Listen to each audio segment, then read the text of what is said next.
PBBM to the rescue sa mga magsasaka. Hindi lang mga netizen sa social media, pati na rin ang mga magsasaka mismo ang humanga sa aksyon ni Pangulong Ferdinand Bongbong Marcos Jr. na pataasin ang buying price ng palay.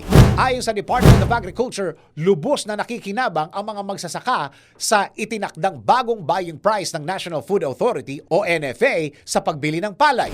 Ano nga ba ang bagong price range ng palay at paano nakakatulong ang aksyong ito ni Pangulong Marcos sa mga magsasaka? Tara, suriin natin yan. September 18, 2023, pinangunahan ni Pangulong Marcos ang NFA Council meeting para iset ang bagong price range ng palay bilang response to the changing production and market conditions. From now on, mabibili ang dry palay from 19 to 23 pesos per kilo at ang wet o fresh palay naman from 16 to 19 pesos per kilo.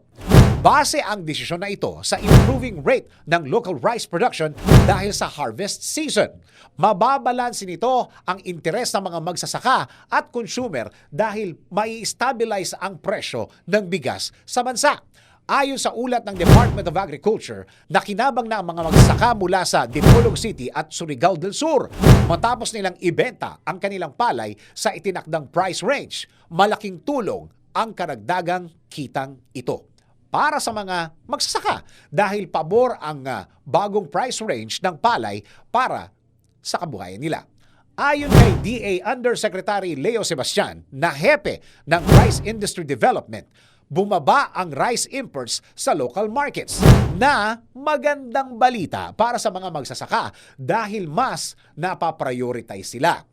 Sa ilalim ng Republic Act 11203 o Rice Tarification Law na nilagdaan ni dating Pangulong Rodrigo Duterte noong February 14, 2019, maaaring bilhin ng NFA ang palay at bigas mula sa mga magsasaka para masiguro ang buffer stock ng bansa. Sa ginawang aksyon ni Pangulong Marcos na pataasin ang pagbili ng presyo ng palay, nagkaroon ng pag-asa ang mga magsasaka at nagdulot ito ng sense of relief sa komunidad ng agrikultura.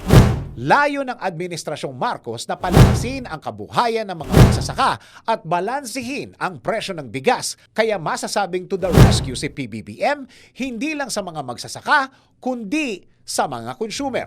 Sa iyong palagay, paano pa makakatulong ang Administrasyong Marcos na paunlarin ang kabuhayan ng mga magsasaka? DWIZ Research Report. Report.